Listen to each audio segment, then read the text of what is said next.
at ayan, teka lang, okay, mapagpalang hapon po sa inyong lahat. Ayan, ganda ng ganda ng ating pag-uusapan ngayon.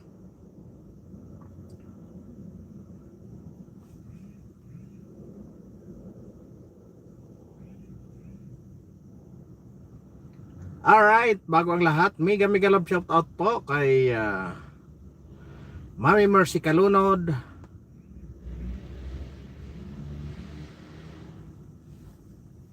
ayan, kay Mami Mercy Kalunod, mega love shout out. Kay Ma'am Rosalina, ayan, mega love shout out po kay Ma'am Rosalina. Kay Ji Chang Wok, ayan, mega love shout out. Kay Anthony Han, ayan, the Anthony Han, mega love shout out. At sa kanyang mga constituent dyan sa probinsya ng Mindanao, ayan, mega love shout out po sa inyong lahat. At sa lahat ng mga OFW, mega love shout out. Kay Ma'am Annalisa, mega love shout out. Kay Paul Donisa Official, ayan, mega love shout out. Kay Nani Sanchez Vlog, mega love shout out. Sino pa ba? Kay Purple Official, mega love shout po sa inyong lahat. At siyempre sa lahat ng ating mga solid na subscriber, ayan, mega love shout out po sa inyong lahat. Ayan, ang ating pong pag-uusapan ngayon ay game ba kayo? Sino ang kakasa at sino ang maduduwag sa hamon ni BP Inday Sara? Sige nga.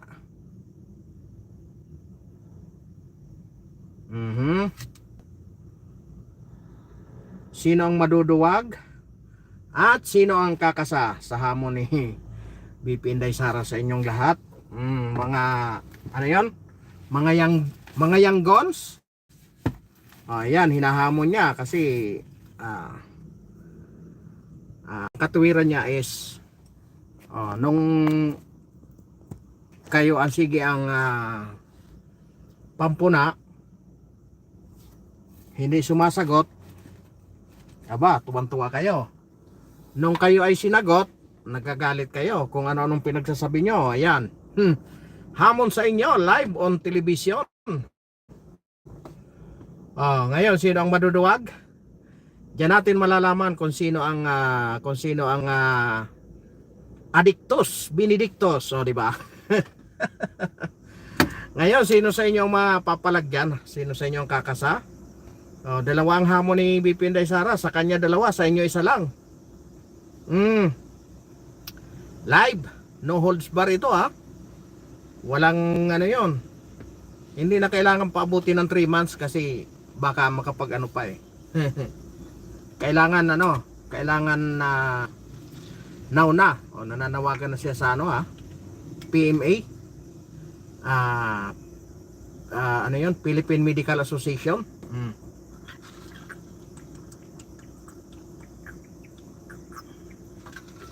Ayun, ngayon dyan natin mapatutunayan yung sinasabi ni Ma'am Cathy Binag. Diyan lalabas ang katotohanan lahat na kung talagang mapapatunayan lahat ang sinasabi. Ang unang-unang diyan si Miss Cathy Binag, na yan ang unang-unang kumbaga pag kumasa lahat itong mga politiko natin, itong mga bingador na mga crooks, di ba? Pag kumasa lahat ito at napatunayan, lalong-lalo na si Dayonyor, ay pag kumasa lahat ito, at napatunayan na hindi totoo, di ba? Unang-unang lalabas na sinungaling si Miss Cathy Binag, Pero sa tingin ko, sino ang kakasa at sino ang maduduwag Sige. Sino sa inyo ang maduduwag? Ah, ko. Dalawa kay BP Inday Sara ha, ang ipapatest. Ano 'yon, yung sinabi niya? Neuropsychiatrist at drug test. Samantalang sa inyo, drug test lang. Napakaganda yan. Pabor na pabor yan sa taong bayan. Alam nyo kung bakit? Diyan nyo malalaman kung talagang kayo ay mga wala kayong mga itinatago.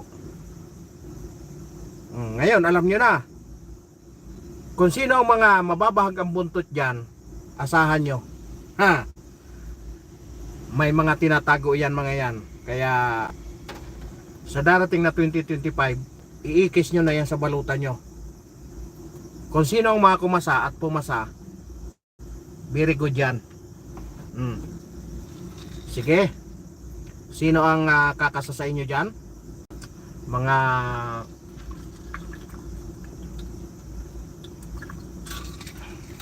Mga honorable ko, no? Ganda-ganda pa naman ang mga tawag sa inyo, mga alangya kayo. Sige, at saka ano pa yung mga hamon ni BP Inday Sara? Patunayan nyo na talagang hindi kayo lulong sa mga pinagbabawal na gamot, ano? Yung mga diyan, maraming benefits yan sa inyo, no? Angelica Team Lakay, mega love shout out. Magandang hapon.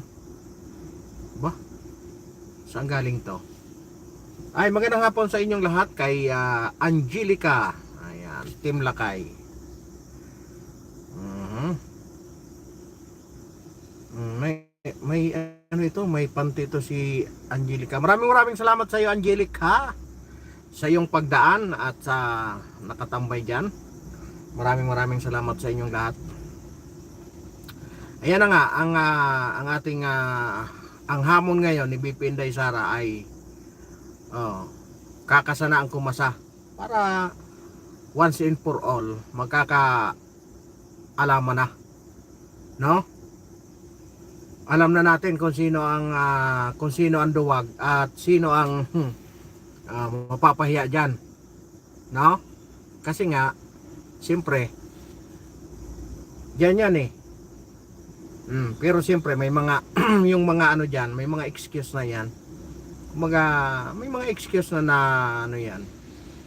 May mga batas na nagagamitin na hindi kailangan i-disclose.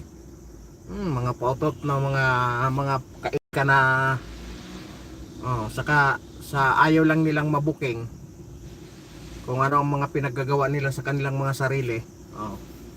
Di kumasa na ang dapat kumasa para yan, hamon. Ayan si Dayunyor. Ikaw ba naman pahiyain mo yung isang kadet? Tapos ang problema pa, napanood ko ito kay Jojo kagabi, kay Jojo de Guzman. Yung nanghingi, parang kinasuhan ba or pinatawag? Yung nanghingi doon sa relo ng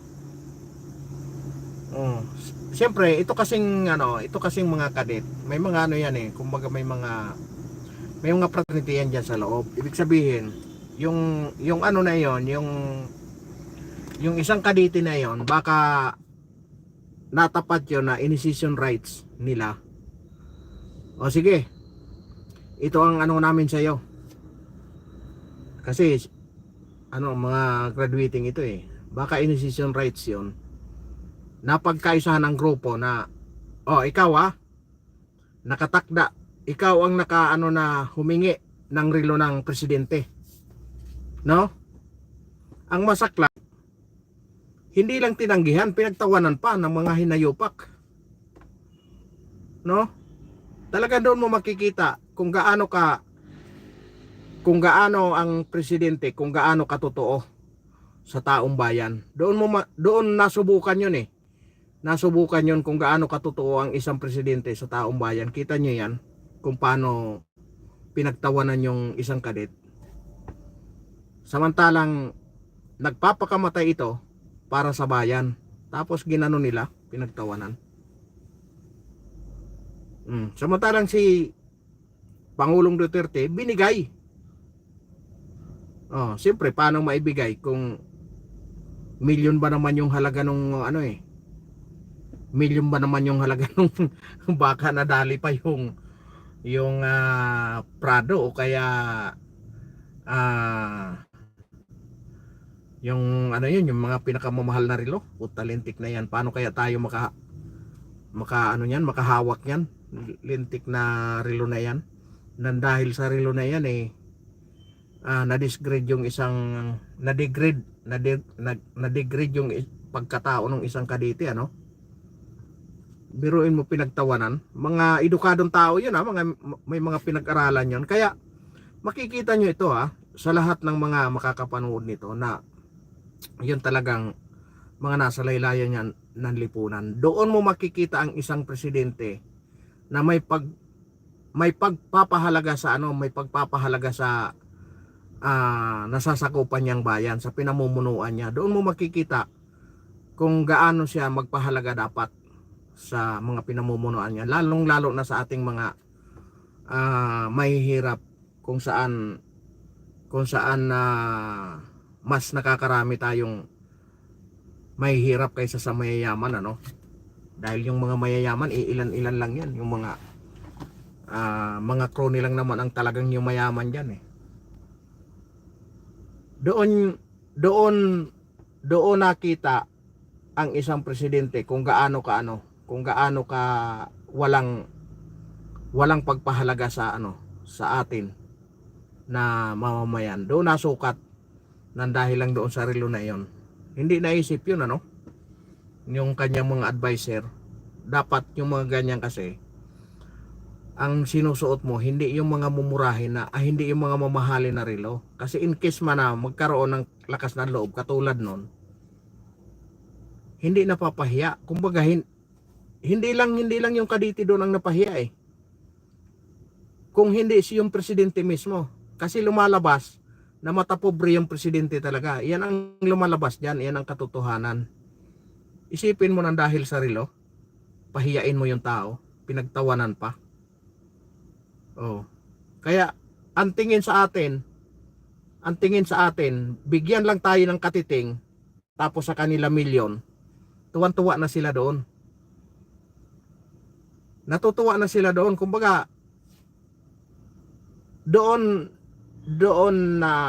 nasukat kung gaano tayo paikutin ng mga ito, yung mga namumuno sa atin. Kasi nga, isipin mo yan, nang dahil lang sa relo, pahiyain mo yung tao.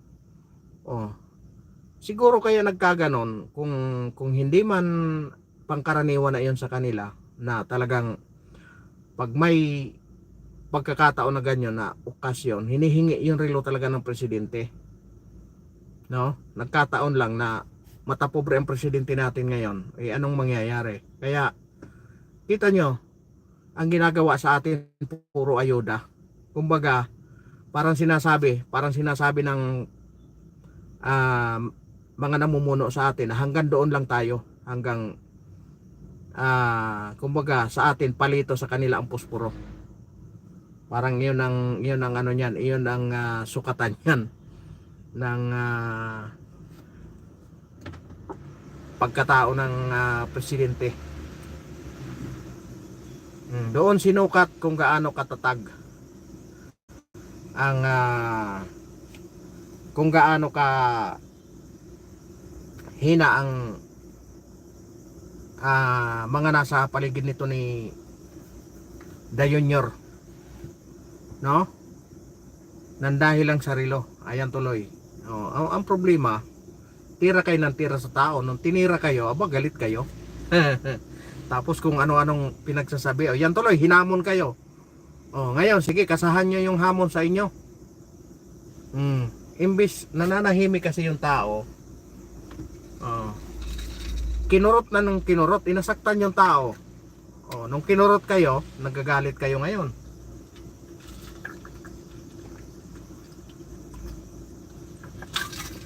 Iyan, palabanan yung tao ngayon. Anong kakasama kayo? O ayan. Ngayon kung kakasa kayo, ayan, hair follicle test. O sa kanya dalawa pa. Drug test at saka drug test at psychiatrist. O yan. Hamon sa inyo. O ngayon saan kayo doon? Mamili lang kayo. Psychiatrist na lang o magpa-psychiatrist kayo. Huwag na kayong magpa-drug test kasi baka bumagsak kayo. Alam niyo kung bakit? Sa kongreso pa lang pinoprotektahan nyo na Hindi ko sinasabing pinoprotektahan nyo lang yung mga drug lord sa kongreso, di ba? Ginagawa nyo pang ginagawa nyo pang mga testigo yung mga drug lord. O ayan, anong gagawin nyo? Di pagpoprotekta yon. Umami na nga na drug lord siya ginawa nyo pang testigo. O di parang sinasabi nyo yung mga hindi drug lord, yun ang drug lord. Kasi yung drug lord parang sinasabi nyo hindi drug lord ginagawa nyo testigo. Kaya nga yan ang hamon sa inyo. Nasa sa inyo na yan kung kakasa kayo. Saan kayo doon? Mamili kayo. Yung mga yung mga may mga bisyo, magpa-psychiatrist na lang kayo. Para pumasa kayo. Alam nyo sa totoo lang, napag-uusapan na rin yung mga na yan, yung mga drug test na yan, napag-uusapan. Ikwento ko lang sa inyo. Nung kasagsagan ng ito, hindi ito kwentong talagang as in, nung kasagsagan ng drug war ng dating Pangulong Duterte, yung lugar namin, yung komunidad namin, yun bali 1.5 hectare 1.5 hectares kumbaga. Kasi ako doon, opisyalis doon sa lugar na yon sa amin, kasi parang compound yun paikot. Nung kasagsagan ng drug war ng Pangulong Duterte, nung bago pala, bago talagang talamak doon yung mga nagbibenta ng mga pinagbabawal na gamot. Talamak na talamak, as in na talamak. Kumbaga ang tao doon, yung mga nangungupahan dati doon sa amin na malapit na mga sales lady, yung mga nag-oopisina, nagtakbuhan na kasi natatakot sila pag umuwi sila ng gabi, gawa ng yung mga doon talagang hindi na natutulog. Ngayon nung naging opisyalis ako doon, naging na nga namin, nilagyan namin ng mga gate, lahat may nagbabantay na. Nagkataon pa na dumating itong isang Rodrigo Duterte na talagang nilabanan yung mga durugista, nilabanan. Alam nyo ba, halos 99% na tumahimik yung lugar namin, kasi nagsilayas talaga, as in nagsilayas, kasi talagang inaaraw-araw ng mga palitan yun, PDEA, pulis, araw-araw yun, hanggat sa nagsilayas, tumahimik sa madaling tumahimik yung lugar namin. Nako, nung 2022 lintik, nagbali ka na. Kaya iyan na naman ang problema namin ngayon doon sa lugar namin. Ngayon ano sasabihin nyo na ano daw yung datos ng PNP? Nako, utot nyo na mas kumunti kasi nga naubos na nung kay Pangulong Duterte. Kayo lang ang umani. Pero ngayon tingnan nyo, naglipana na. Kasi nga sinasabi nila, yung ating ng presidente okay lang di ba? Kaya yun na naman ang malaking problema namin ngayon. Yung na yan. Nag-isip na naman kami ng paraan kung saan na naman kami makakuha ng kakampi para maubos itong mga ito. No? Iyon ang kalaban namin doon gabi-gabi. Kaya talagang ah, lahat ng paraan kung paano namin maiiwas, kasi gumanda-ganda na yung ano ng lugar namin nung kay Pangulong Duterte, as in talagang bumalik. Marami ng buhay na yung mga paupahan, yung mga, kasi dati nung panahon na ano, talagang yung mga nangungupahan doon, as in wala na. Yung mga nagpapaupa talagang gutom na rin, kasi nga wala talaga, natatakot sila kasi pag umuwi ng gabi nandoon na sa mga daanan, hindi na natutulog. Pero nung pumasok ang isang Rodrigo Duterte, tumahimik talaga, as in 99% tumahimik. Siguro may natira man, mga ilan-ilan na lang, kumbaga isa or dalawa na lang. Pero ngayon naglipana na naman, kaya yun na naman ang problema namin. Oh, di ba? Ngayon ang ano nito, ang kalalabasan na naman nito, Alejandro Vapor, go go go BP Sara, ang tunay na presidente ang Pilipinas. So, di ba? Mega love shout out sa iyo, ano, Alejandro. Ganda ng pangalan, Alejandro.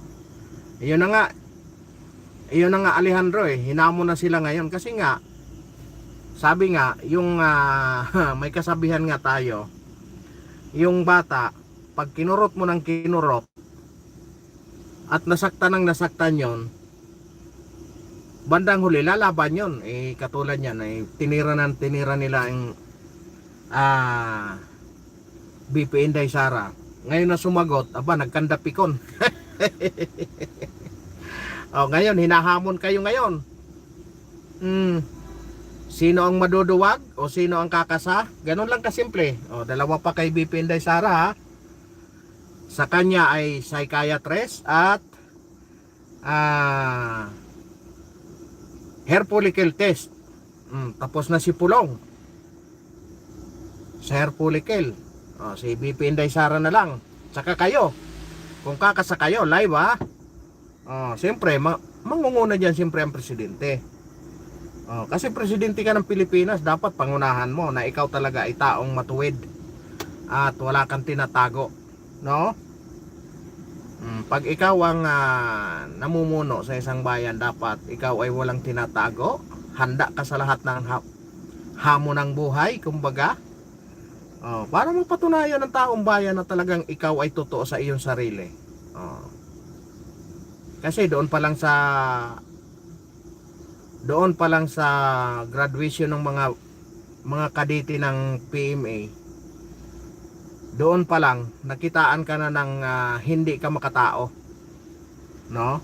Kasi pinahiya nyo na yung isang kadete. Pwede mo naman sabihin na sige, mamaya na lang mag-usap tayo, ha? Pero wag muna ngayon. Madali lang naman yun. Pero kung pinagtawanan nyo pa, pinagsabihan mo pa, at ngayon parang madidimanda pa yata, makakasuhan ba? Ano yung pagkasabi ni Jojo kagabi sa kanyang live? Di ba? Nakakahiya yung mga gano'n na actuation ng isang presidente na on the spot pahiyain mo yung tao, no? Doon nasukat yung pagkatao ng isang presidente, kung gaano siya magmalasakit sa taong bayan. Doon nasukat kung gaano siya kahina na presidente. Hindi natin alam kung ano, kasi may mga kasi yan, may mga ang mga PMA kadit kasi, yung mga estudyante diyan, may mga yan sila, may mga samahan, yung mga organisasyon katulad ng fraternity. May mga fraternity yan diyan sila. Pagka na yan, ito ang natapat na initiation rights. Ito ang huling ito ang huling final ano mo, kailangan makuha mo yung relo ng presidente. Oh, halimbawa doon sila sa class na 'yon. Pag ikaw ang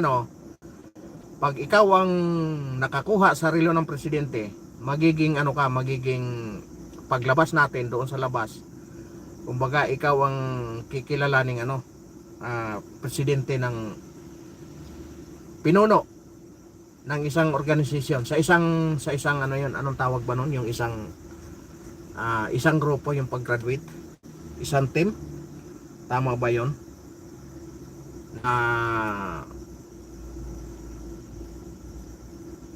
Isang team ba yon yung tawag yan, yung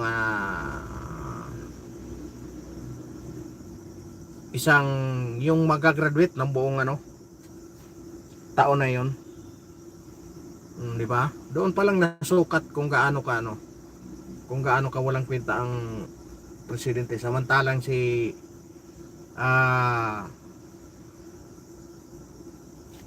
Pangulong Duterte, siya pa ang nagsuot nung hiningi sa kanya, ibinigay, siya pa ang nagsuot doon sa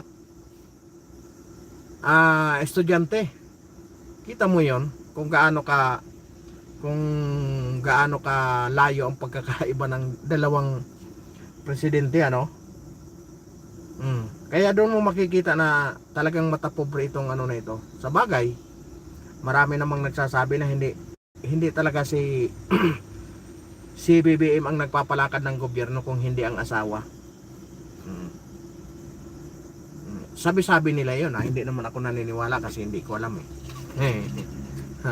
hindi ko nakikita Kaya nga gusto ko sana makapasok doon sa makapasok akong kahit driver lang doon sa loob para malaman ko kung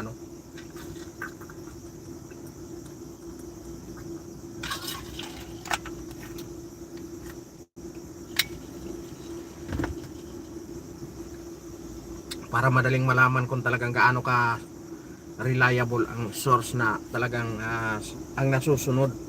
Hindi si Dayonior, kung hindi yung kanyang first lady. Diba? Ang makapagpapatunay niyan yung mga matatagal na driver doon sa kanila. Yung driver sa mga bata, sa mga apo, kasi may mga apo na, sigurado may mga apo na ito. Si Sandro Marcos, alam ko may asawa na yan. Yan ang makakapagpapatunay yung mga niyan na talagang ang tawag nito ay mga matapobreng kasi isipin nyo yung binubusog tayo sa ayuda, kaya ang tingin nila sa atin hanggang doon na lang tayo. Kumbaga binigyan tayo ng 5,000 sa kanila noon 5 milyon. Hindi ba? Kasi kung tutuusin mo, kung kung driver ka doon, pabibitin ka lang. Pabitbitin ka lang ng heavy luggage at pulbon. Baka nga magkaganon, delikado tayo sa PDM yan, white tilakwat zero. Madadali tayo ni Lasso. Ayan ang mahirap, Alam mo, may naging sa kuno na judge ng Quezon City, judge siya sa doon sa ang hawak niya is yung mga tawag nito sa mga lupa, Court of Tax Appeal pala. Judge siya doon. may ugali yon talagang palamura yon yung judge na yon, kung ano ang ni Pangulong Duterte, yung niya, yung pangkaraniwan niya na palamura. Pag magkwentuhan may mga mura, ganon din yon. Talagang yun na judge na yon, mabait siya pero mahilig din sa pulburon. Mahilig din sa pulburon. yung judge na yun. Pero wala na ngayon na ano na, natyogi na. Nadido na. inatake sa puso. Okay, nilayasan ko sila. Biruin mo mag-trip ba naman eh, yung truck niya lagyan ng ano? Lagyan ng plaka na ano, Chief of Justice. Kung hindi ba naman si Raulo na dyan siya. Pero mapabait yun sa amin. Talagang palamura lang siya. Ayun lang ang ano niya. Talagang mabisyo lang siya. Yung mga, pag makikita nga ako ng mga anak eh, tuwan-tuwa yun. Mostly dati mga anak ng judge at abogado nagdudro. Oh, di ba? Oh.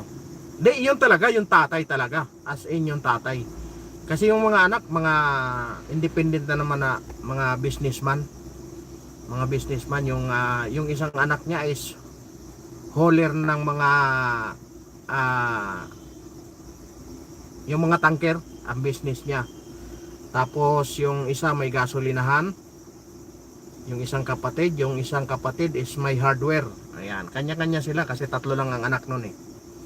Hanggang ngayon pag makikita nga ako doon sa ano, kasi lagi akong dumadaan diyan sa ano, sa may bandang Manila. Malapit lang diyan sa may ano.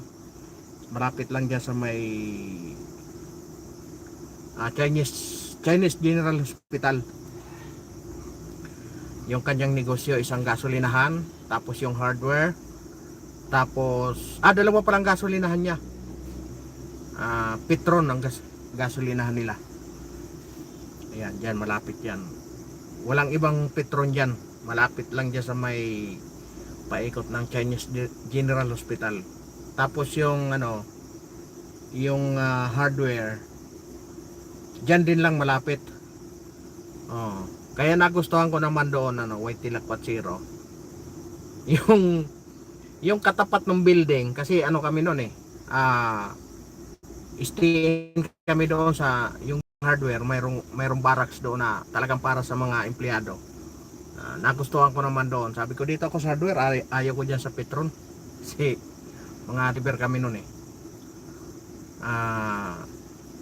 Gusto ko doon mag stay in Waitilak Patsiro kasi maraming sexy. Maraming ano kasi yun eh, yung katabi nun ano, mga ano yun, yung nagpa-practice papunta ng Japan,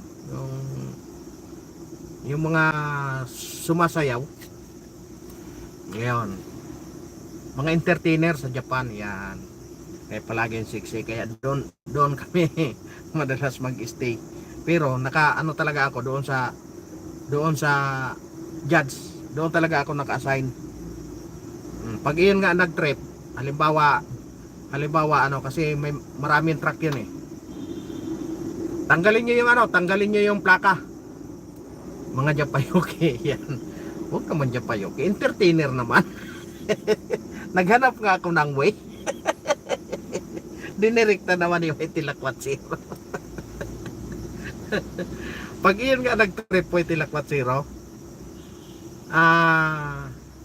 pag iyon nag-trip, patanggal lahat ng plate number yun, papalitan lahat ng plate number ng ano, Chief Justice. Maluko nga yun. Eh, isang bises na sakay ko siya sa ang dala-dala ko nun yung ano, yung Toyota Corona na ano, yung high-end. Talagang malaki ang makina nun, kaya matulin eh. Siyempre pag sakay mo yung boss, kailangan swabing-swabe yung ano mo, swabing-swabe yung drive. Akalain mong inovertikan kami nung ano, inovertikan kami nung Mercedes. Galit na galit yung judge. Sabi niya, overtaken mo. Hindi ako ngayon maka-overtake kasi siyempre sunod-sunod, alanganin. Overtaken mo. Inovertikan ko ngayon, nilagpasan, galit na galit siya. Lagpasan kasi alanganin yung overtake eh. Galit na galit siya ngayon. Sabi niya, palagpasin mo yung isa. So, kaya inovertikan na naman kami. Talagang halos magtatalo kami doon hanggat sa makarating kami doon sa ano, makarating doon sa Court of Tax Appeal diyan sa Quezon City. Sabi niya sa akin, sa susunod huwag kang papayag ng ganyan na, hindi niya daming sinabi. Sabi sa akin ng mga sabi sa akin ng mga security doon sa ano, sa building. Sabi niya, nakatikim ka na kay Judge ano. Sabi ko, ganun pala kalupit yung boss nyo. Nakaano rin ako doon, naka 8 buwan yata. Tapos lumipat na ako ng taxi. Sa taxi na ako tumagal. kaya nga yung pag iyon ang kasama ko, talagang yung ano mo, yung pagdadrive mo, talagang ingat na ingat ka eh. Kaso lang mawawala yung ano mo pag ino-overtaken kasi kailangan maano ka doon. Ang style kasi noon, ayaw magpa-overtake. Kasi nga naambos na daw siya, iyon ang katwiran niya. Sabi niya, iwasan natin yung ano, yung ambos. Kaya wag kang papayag na overtakean tayo. Yun. Doon ko nakuha yung kung ano ang ano niya. Doon ko nahuli kung anong pagkatao niya. Kung gaano naman siya kung gaano naman siya kaayos sa ano, maayos siyang kausap. Doon naman yung asawa na kabaliktaran. parang si First Lady ang ugali. Namalingki yun ng Divisoria. Galit na galit siya eh. Sige, kung magalit ka, bahala ka sa buhay mo. Umupo siya doon sa likod ng tama. Tama raw yung dala namin pamalingki eh. Trininuhan ko yung tama, di 3 tumbling siya hanggang doon sa unahan. Galit na galit siya eh. Sumbong siya doon sa asawa niya eh. Sabi naman ng asawa niya, Wag mo kasing kunin yung driver ko. Siyempre, training ko yan, sabi niya eh. Sira ulo siya eh. Training niya daw ako. Kita mo kalukuhan yun. Pero okay lang sa ano yun, aywan ko kung paano naging judge yun. Siguro malakas sa mga ano yun, kasi di ba may mga attorney may mga fraternity. Di ba? Kaya nga diyan natin makikita talaga yung tao na ano, yung mga tao na talagang may mga pinagdadaanan, kahit sila mga profesional. Parang natutuwa siguro sila na gano'n ang ano, o talagang kinagis na nila yon yung pagbibisyo. Kaya nga siguro ito si Dayunior mahirap talagang pumayag ito sa ano, hair follicle test eh. Kasi pag titingnan mo yung isang ano tao, hindi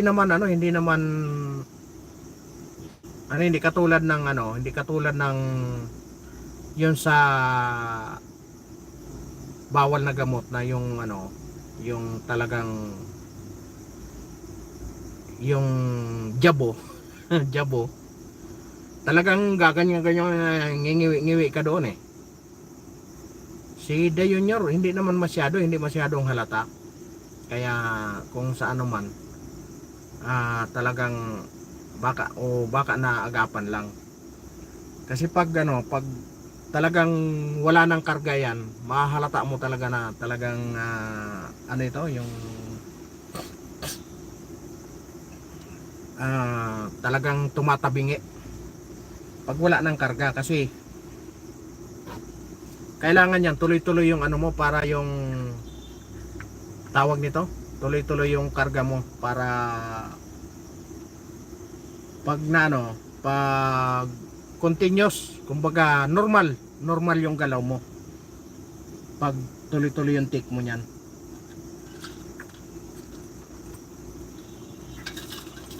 Akala mo normal pero abnormal na pala. Kasi nga wala, na ano na siya doon, kumbaga immune na yung katawan niya doon sa ano, na parang nagiging, ang pakiramdam niya is normal na sa kanya. Pero iwan ko ba dyan sa mga abogado, yung uncle ko galit at binubulyak na si Harry Roque. Si Harry Roque sa FB, tapos maya maya may picture silang dalawa magkabrad pala. Baka inaano niya lang niya kasi magkakabrad yan eh. Baka para sinasabi siguro na harapin mo kung ano man ang ano, huwag kang magtago. Kasi imposible pag magkakabrad yan, may malulupit na ano yan, may malulupit na samahan yan. Hindi po pwedeng mag-iiwanan yan eh. Pag magkakabrad, kung matatandaan mo yung ano, 'di ba, yung hazing doon sa yung ano yon, yung estudyante sa ano, estudyante na namatay sa hazing sa UST ba yon? Estudyante ng UST na talagang pinoprotektahan talaga sila ng ano, mas matataas doon sa kanila. Kaya yung samahan nila talagang mali ang atras nito.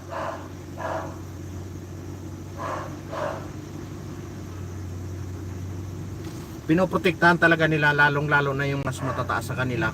Talagang grabe ang protekta nila. Oop!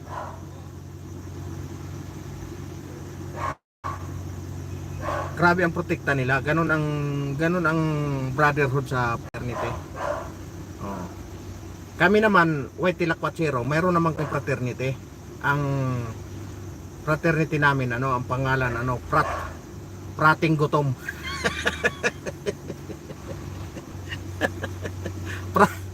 Ang prat namin, ano, Prating Gutom.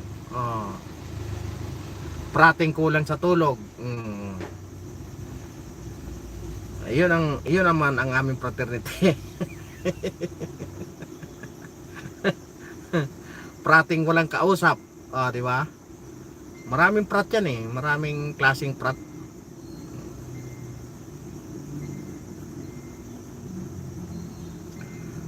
Yung lalo na kasi yung mga malalaking ano, yung mga malalaking fraternity, talagang nakaano na sila, nakabuo na sila ng mas matataas na ano, mas matataas na yung mga naging founder kasi may mga talagang sa mga malalaking kolehiyo doon nabuo yan, katulad nung yung Alpha Omega,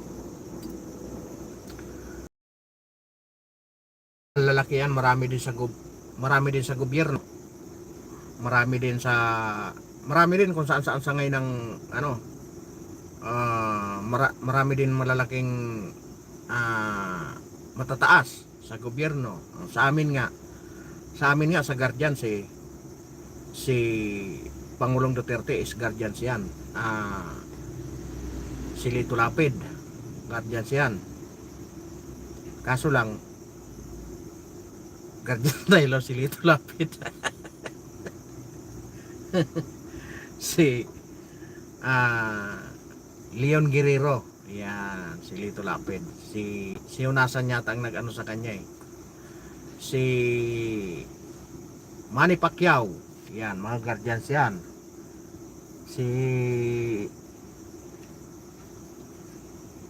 Yung mga general, maraming ano, kaya nung mga panahon na kalakasan yan, si Raulo lang ito sa Trillanes eh. Laking pakinabang nito ni Trillanes sa amin eh. Kaya natabangan na rin ako dyan sa ano na yan. Pero andyan pa rin, pag may mga patawag, nandyan pa rin naman. Kaso lang talagang ano na, as in talagang medyo nag-ano na ako ng konti kasi iba na yung hindi katulad nung araw na talagang makikita mo kung paano magpahalaga sa ano, kung paano magpahalaga sa kapwa-tao. Pero ngayon hindi na. Parang hindi na nga nirerespeto eh. Yun lang ang ano, yun lang ang tawag nito. Marami din akong pinasukan eh, puro prat. Di ba? Prating gutom. Prating puyat. Di ba? Katulad ni Dayonyor, prating puyat yan. Laging nasa party-party. Kaya prating puyat.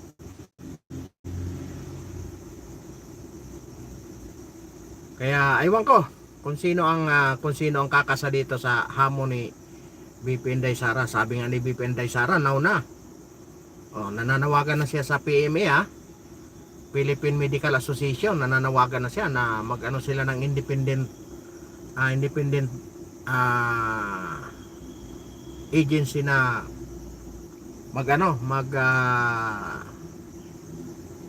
kumuha yung PMA, Philippine Medical Association, kasi psychiatrist ibig sabihin talagang ano diyan ang PMA, kaya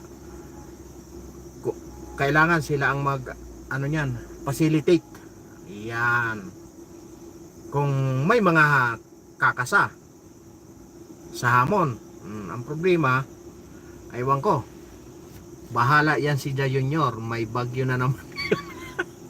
oo nga, way tilakpat zero. Yan ang problema. Yan ang problema ng ano, kasi hindi nga alam ang nangyayari. Isipin mo lang yung doon sa loob ng KOJC, di ba? Sabi niya walang tear gas, walang armas na nakapasok diyan sa loob. Tanging mapang-abuso lang talaga yung mga membro ng KOJC. Kita mo? Sunog na sunog siya doon. Grabe, kasunog. Isipin mong yung inutosan niya mismo na hippie doon sa ground nasa likod yung M16.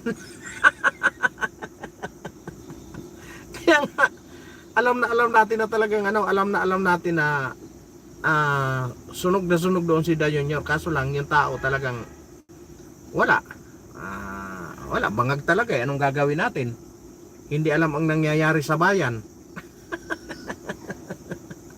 Kaya hindi niya alam na tradisyon pala sa PMA na pag may okasyon na ganyan, lalong lalo na yung mga graduate, hinihingi pala yung relo ng presidente. Ang masaklap doon, pinagtawanan pa. Kita mo, nandoon sa likod yung DND secretary. Matataas yung nandoon nagtawanan pa. Kita mo pang aliposta sa tao yun. Okay na sana yung tinanggihan lang hindi na sana tinanggihan lang sana, hindi na nagsalita, hindi na pinagtawanan. Doon kumbaga, doon daw ang pinagsimula ng galit ng ating Inday Sara, unang-una doon sa KOJC, sa mga membro, pangalawa doon sa yun nga, yung kadit.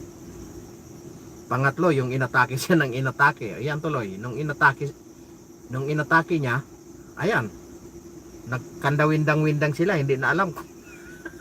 Kanya-kanyang paliwanag.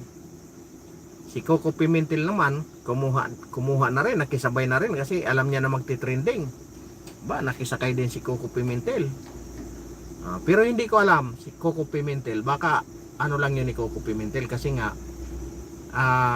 siya pala ang maghahawak ng pag-iimbestiga doon sa Blue Ribbon Committee. Siya ang hahawak doon sa drug war na by next week, hindi ito ngayong linggo by next week ikakasana.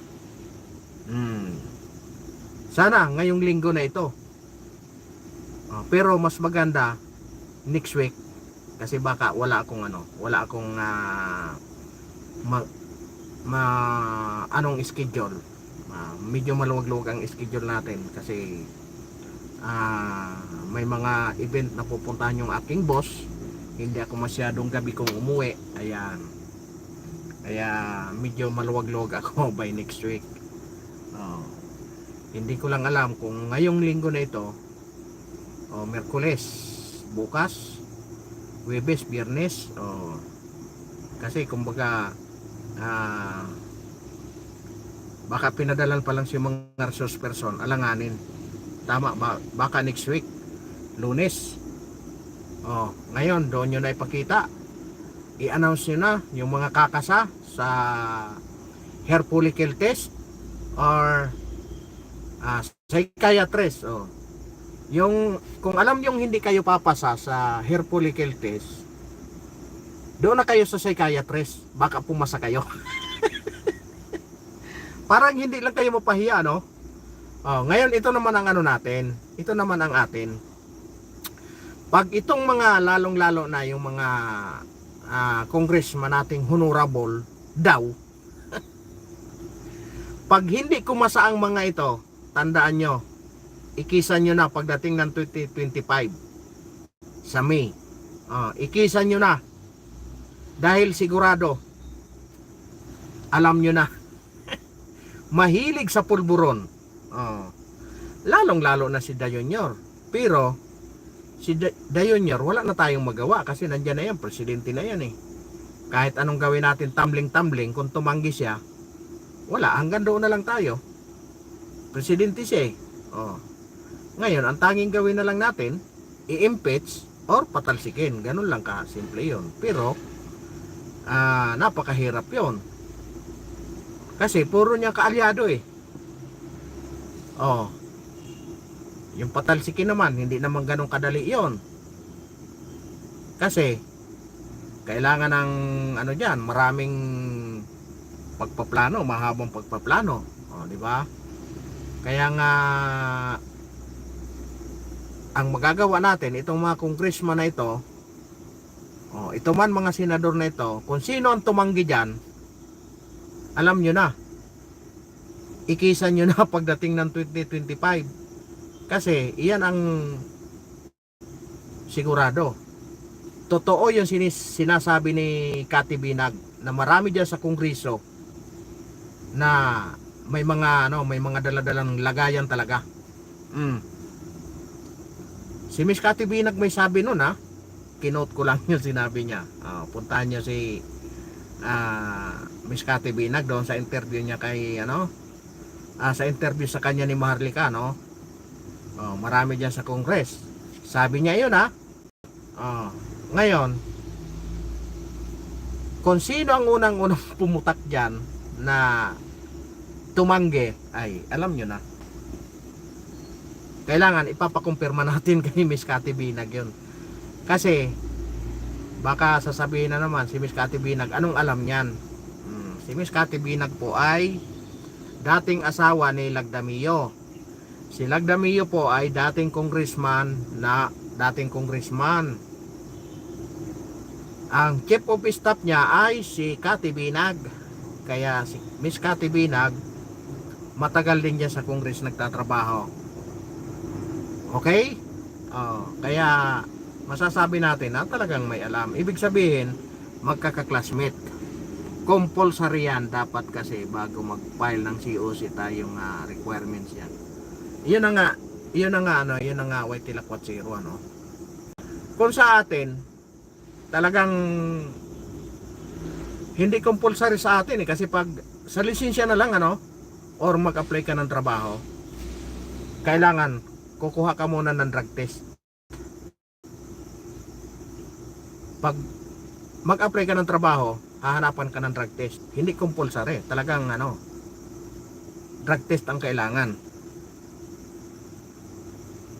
Di ba? Iyan ang malaking pagkakaiba. Sa mga congressman, palibhasa silang gumawa ng batas. Puro iwas sila. Tsaka sana magkatotoo yung manalo sana ito si Greco Bilicano para mapatunayan natin kung talagang totoo yung sinabi niya na hahamunin niya yung mga congressman. Kumbaga ilalabas niya yung mga tongpats ng mga congressman. Marami kasing ED dyan Maraming ide, sabi ni Isko. Alam mo talagang sa akin, hindi sa akin maano yan. Hindi na yung mga congressman, hindi na talaga ano yan sa akin kasi marami tayong nalalaman diyan. Kasi nga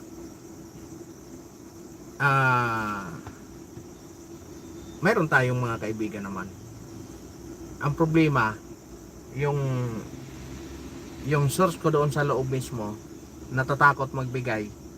Kasi tingnan mo ang nangyayari diyan sa ano. Tingnan mo ang nangyayari diyan sa loob ng ano, sa loob ng house. Pag ikaw ay resource person at hindi nagustuhan yung sagot mo, kulong ka.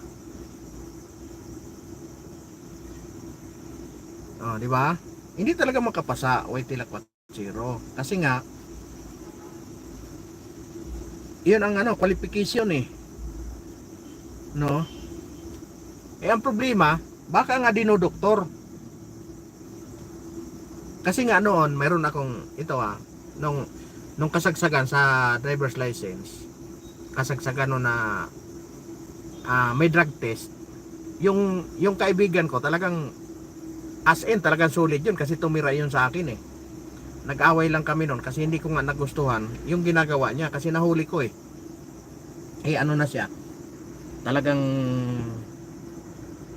lulong na siya doon sa pinagbabawal na gamot.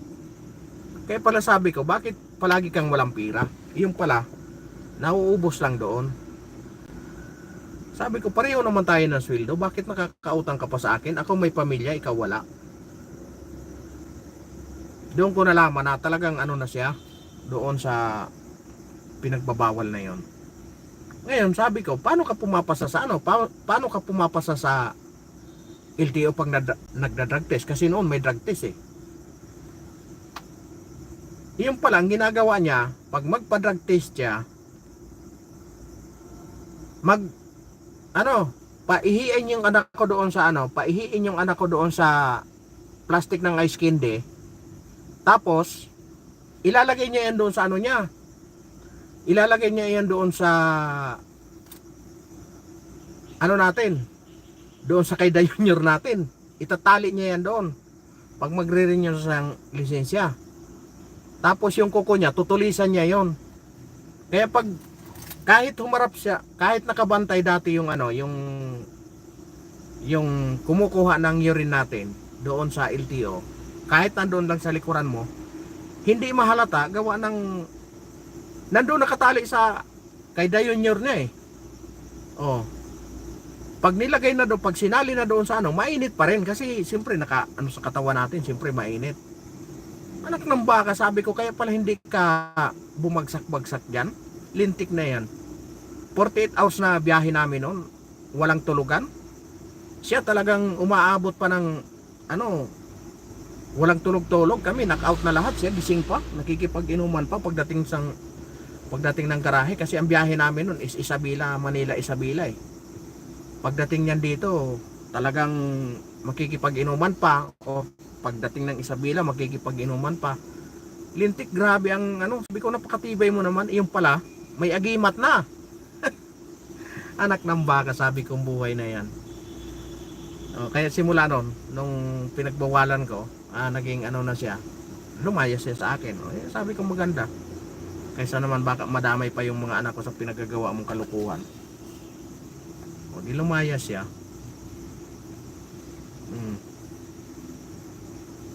Kaya madali mandaya eh. Para makapasa sa civil service, sige, drug test tayo. Yung pala, hindi niya naman ihi. Pero alam niya ng medic kung fresh ba yung ihi or hindi naman. Yun nga ang doon, ang kasi doon, kailangan hindi lumagpas ng yun. Hindi lumagpas ng 2 orasyon. Kasi pag lumagpas, baka matitrace na kasi pag ang style niya, pag pumunta siya ng LTO, pagdating doon, magpa-drug test kaagad siya. Yun ang inuuna niya drug test kaagad. Kaya palaging pasa. Kahit saan pumasok yun ng pabrika, apply nga kami nun sa ano, apply kami nun sa Magnolia Delivery. Pasok pa rin siya. Pasok kami. Siyempre, road test eh. Pagdating sa road test, pasado siya. Drug test, pasado pa rin siya. Kasi, kukuha lang ng medical sa mga medical ano lang, drug test. Pasado pa rin siya. Grabe. Kaya aywan ko dito, sino ang mga papasa? Sino ang mga kakasa? Or sino ang maduduwag? Yan lang ang ano diyan. Sino ang maduduwag? Alam na natin. Sa 2025, kailangan anuhin na natin. Ikakampanya na natin 'yan. Kasi kung hindi natin gagawin, iyon na lang ang may tutulong natin sa ating mga kababayan para hindi na sila hindi na sila mabudol. Umiwas na sila magpabudol. Naku, lumakas na ang ulan.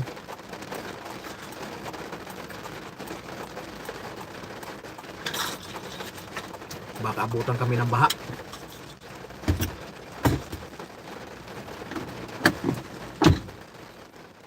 Para hindi na mabudol, tayo na mismo ang mag-ano. Siyempre malawak naman yung social media. Bahala na tayong mag-ano, pakalat doon kung sino ang maduduwag diyan sa Muni BP Inday Sara. Ayan, pumalag na kayo lahat. Yung mga nagagalit, yung sinasabi kailangan mo magpa-psychiatrist si BP Inday Sara. Ayan, sinagot kayo. Handa na siyang psychiatrist. Handa na siya doon. Magpa-hair follicle test. Handa na siya doon. Sabay-sabay kayo. Yan ang hamon niya. Sa isang private entity na hindi kayang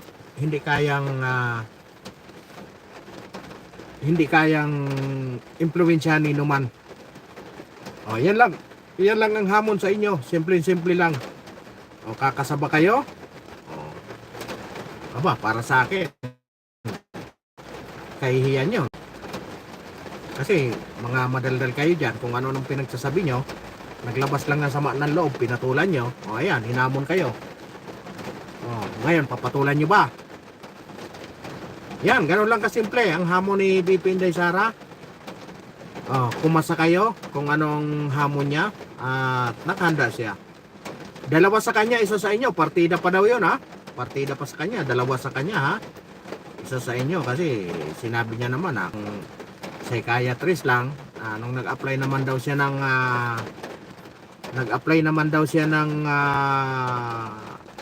pag lawyer, nagpa-psychiatrist naman siya, pasado siya. Sabihin, okay. Kaya hamon niya, hair follicle test naman. Live, ha? Live. Walang yon, walang cut-cut yun. Kailangan live on television. Kung halimbawa 12 hours yun lumabas, 12 hours na ka-live yun, swerte ng mga hinayopak na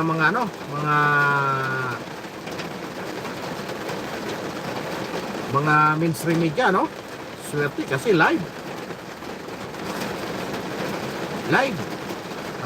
Tingnan mo yung mga sinasabi nilang lalabanan ang fake news. Tingnan nyo ang ginawa kay Casimiro. Bago kinongratulate, inilabas muna yung suspendido si Casimiro.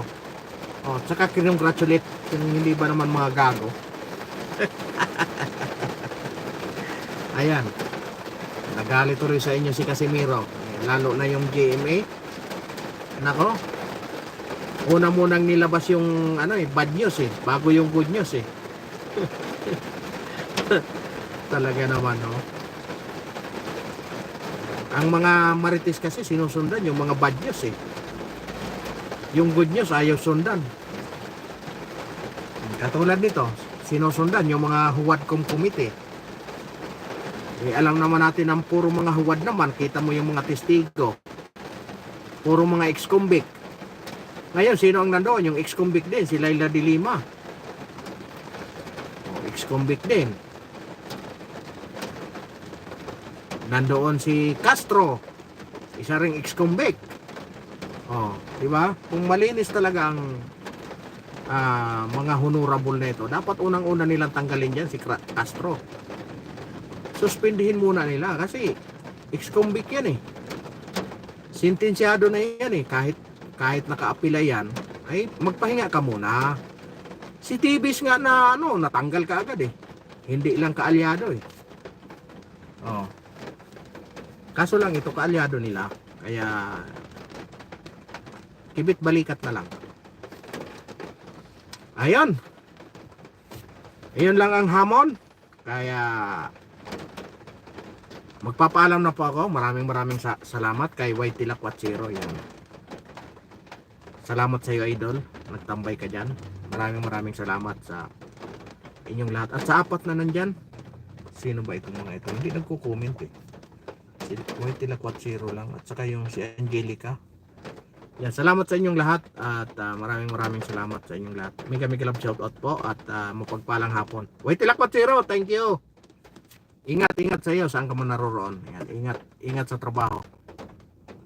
Yan, thank you very much. Mapagpalang hapon po sa inyong lahat.